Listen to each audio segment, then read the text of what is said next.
ఇవాళ ఒక బాధ ఎక్కడ అనిపిస్తుంది అంటే చదువు సంస్కారము మర్యాద హుందాతనం ఉన్న ఒక పార్టీ నాయకుడిగా నేను చేసే విజ్ఞప్తి నేను చేసే ప్రార్థన ఏంటంటే ఈ పుట్టిన మట్టి సాక్షిగా అంతరాత్మ సాక్షిగా అక్రమ అనైతిక పనులు నేను ఎన్నడూ కూడా చేయలేదు అనే మాట స్పష్టంగా చెప్తా ఉన్నాను. ఈ రెండేళ్లలో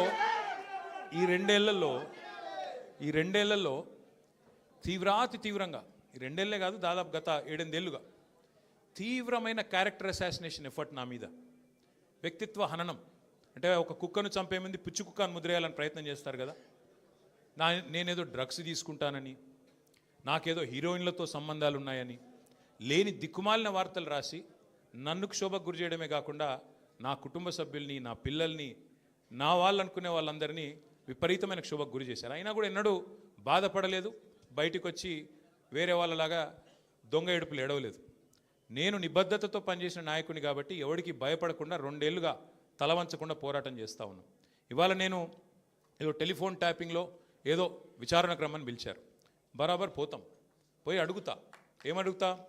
ఏం తప్పు చేసింది మా ప్రభుత్వం అని అడుగుతా, ఎక్కడ తప్పు జరిగింది అని అడుగుతా. ఇవాళ వారు సమాధానాలు చెప్పాలి నాకు. గత 2 ఏళ్ళుగా ఈ ఫోన్ ట్యాపింగ్ పేరిట ఒక డైలీ సీరియల్ మాదిరిగా, అంతులేని కథ మాదిరిగా లీకుల రూపంలో ఏదైతే మా వ్యక్తిత్వ హననం జరుగుతుందో దానికి బాధ్యులు ఎవరు అని అడుగుతా. ఎవరో హీరోయిన్ల ఫోన్లు ట్యాప్ అయినాయని మీరే ఒక 2 నెలలు నడిపిస్తారు డ్రామా. పోలీసు వాళ్ళు, కాంగ్రెస్ పార్టీ వాళ్ళు మీరే లీకులు ఇస్తారు, మీరే రాయిస్తారు, మీరే మళ్ళీ మీదికి వెళ్ళి మా వ్యక్తిత్వ హననం చేసే ప్రయత్నం చేస్తారు. ఇక వీళ్ళని బెదిరించిందట, వాళ్ళని బెదిరించిందట అని మీరే రాపిస్తారు 2 నెలలు. మళ్ళీ 3వ నెలలో మీరే రాపిస్తారు. ఏ హీరోయిన్ల ఫోన్ ట్యాప్ కాలేదు, ఎవరిది కాలేదు, అంతా బోగస్, ఇన్ని రోజులు మేము చెప్పిందంతా తూచ్ అని చెప్పి మళ్ళీ మీరే రాయిస్తారు. మరి నా పరువుకి, నా ప్రతిష్టకు కలిగిన నష్టానికి ఎవడు బాధ్యుడు? రేవంత్ రెడ్డి బాధ్యుడా? ఈ లీకులు ఇచ్చిన పోలీసు వాళ్ళు బాధ్యులా? రాసిన మీడియా వాళ్ళు బాధ్యులా? నేను అడుగుతా.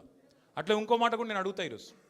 ఇవాళ మీరు ఏ అధికారి అయినా, ఈ రాష్ట్రంలో పోలీస్ అధికారి ఈరోజు రాష్ట్రంలో ఫోన్లు ట్యాప్ జరగడం లేదు అని చెప్తాడా? ముందుకొచ్చి మీ కెమెరా ముందుకొచ్చి చెప్పే ఒక్క పోలీసుడు ఉన్నాడా? డీజీపీ శివధర్ రెడ్డి ముందుకు వస్తాడా? ఐజీ ఇంటెలిజెన్స్ ముందుకు వస్తాడా? కమిషనర్ సజ్జరాన్ ముందుకు వస్తాడా? వాళ్ళకి తెలుసు, పోలీసు వాళ్ళకు భారతదేశంలో స్వాతంత్రం వచ్చిన తర్వాత ఆనాటి నుంచి ఈనాటి వరకు, నెహ్రూ గారి టైం నుంచి ఈరోజు మోడీ గారి టైం దాకా గూఢాచారి వ్యవస్థలు ఎప్పటికప్పుడు పనిచేస్తూనే ఉంటాయి. గూఢాచారి వ్యవస్థ ఎందుకు పనిచేస్తుంది? పోలీస్ నిఘా వ్యవస్థ ఎందుకు పనిచేస్తుంది? ఎవరన్నా ప్రభుత్వాలను అస్థిరపరిచే కుట్ర చేసినా, దేశంలో శాంతి భద్రతల సమస్య తలెత్తే విధంగా వ్యవహారం చేసినా, లా అండ్ ఆర్డర్ ఇష్యూ వచ్చే విధంగా ఏమైనా అపభ్రష్టపు పనులు చేసినా వాటిని నిరోధించడానికి డెఫినెట్గా పోలీస్ వ్యవస్థ తన పని తాను చేసుకుంటూ పోతుంది. 2015లో మన తెలంగాణ రాష్ట్రం ఏర్పడ్డ తొలినాళ్లలో మా ఎమ్మెల్యే గారిని ఒకరిని కొనడానికి ఒక దొంగ 50 లక్షల రూపాయల బ్యాగ్తో వచ్చి దొరికిండు. దొరికిన తర్వాత ఆ దొంగ మీద ఏమైనా నిఘా పెట్టిండ్రేమో పోలీసులు, మాకేం తెలుసు, మాకేం సంబంధం? పోలీసులు దొంగలు, వాళ్ళకు సంబంధం ఉంటుంది, మాకేం సంబంధం మధ్యలో రాజకీయ నాయకత్వానికి? ఇవాళ వాస్తవం ఏంది? 2015లో